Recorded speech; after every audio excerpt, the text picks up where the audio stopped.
Hi, everybody. Wine Minx Annie Edgerton here with you. I am so excited because this is the first time that I'm getting to day drink a wine with the actual people who made it. I'm super duper excited. Adam HERSLY and his wife, Stacy HERSLY, are good friends of mine. I met them in New York at boot camp, and I certainly bonded with Adam and Stacy over working out, but also wine. They were wine lovers then, and they are winemakers now. Adam and Stacy and Miss May. Hey. Hi, everybody. Hello. Good to see you all. Now, May, we are drinking the May Rosé right here, the 2018 May Rosé, and this is the Poochie, who is right here on the label. Yes, Miss May. It's named after her. She has a refined palate, this dog. Tell everybody what her favorite food is. Sashimi. Sashimi. She eats better than I do. And when we order, the restaurant will actually write on the order of sashimi, May's dinner. Oh, well, you know what? She's worth spoiling because she's an absolute love, and she keeps all of the squirrels in check. Yes. So if you see her going in the background, that's what's going on. Yes. Well, I'd like to toast you with some May Rosé, and here's to you, May. Miss May. Cheers. Mm-hmm. I think this is the first time that 3 participants of this live stream are actually literally drinking the same exact same thing. So I'm very psyched about that. I mean, so good. I'm going to compliment you. I have to tell the folks at home that when Adam is like, yeah, I'm going to be a winemaker. And I was like, oh, cool. And then he goes, okay, here's my first Sauvignon Blanc I made. And before I tasted it, I was going, please be good, please be good, please be good. Well, it turns out that you make phenomenal wines. Thanks. And this is delicious. You said this was 100% Merlot? 100% Merlot. We've wanted to make a rosé for several years, and I was looking for the right price points. Obviously, red grapes are usually much more expensive than white grapes, so I found a great vineyard that we were able to use, and we said, let's start with the rosé. Actually, the 2019 vintage, we did make a red Merlot as well. So then how many different wines will you have in your portfolio? So the Sauvignon Blanc, the May Rosé, the Russian River, Pinot Noir, and a Cabernet. Fabulous. I love your all's story. Chucked everything, successful jobs, and flew across the country and started making wine. It was a very cold January when he said, let's move to Napa. And I said, all right, let's go. So I fell in love with wine. Traveling back and forth for Google from New York City to Mountain View and Palo Alto.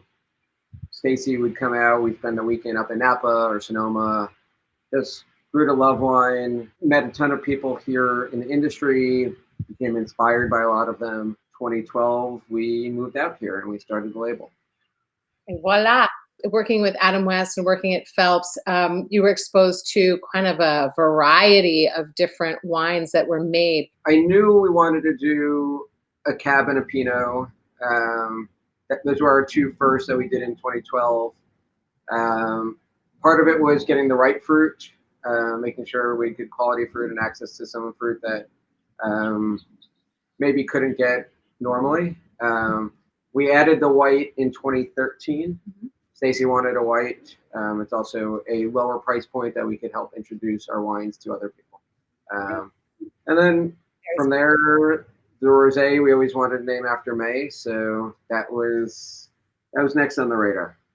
And truthfully, though, the first vintage of Pinot, we had some extra runoff juice, so we made May Rosé in a bucket in our garage. And obviously it didn't go to distribution, but kind of our first take with May Rosé. What has this shutdown and the pandemic situation really done for you guys in your business? First and foremost, we want to make sure everybody's safe and healthy. But as far as, for the business, and I think I can speak to all growers and all makers and producers and wineries, it's a challenge because restaurants are shut down. And that's a big part of our business. Besides getting it to our consumers, the restaurants are hurting and they're not buying wine.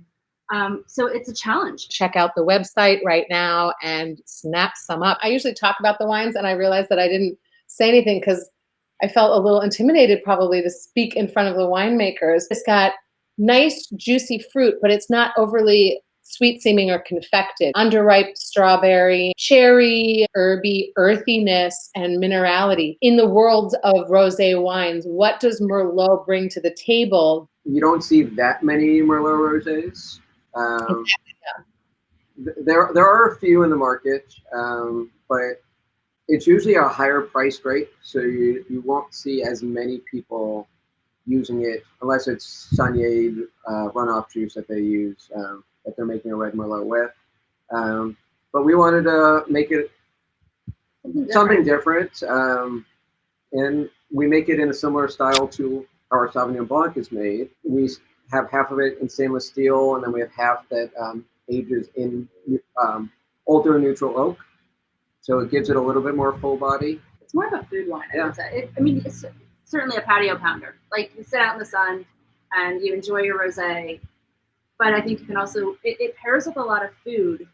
And people just think rosé is kind of that pinky, sit in the sun, sit in the pool. But this one really does hold up with food. I think the savory elements, and now I'm getting some florals that are coming as it warms up a little bit. It has a lot of complexity that I think would pair well with food. And I always say rosé is like the best wine ever because it's a red wine in a white wine's body. So it brings like everything to the table. I'm going to get a bottle of the 19 to show you the difference in color. The Merlot grape is a tougher skin. So especially compared to some of the Pinot Noirs.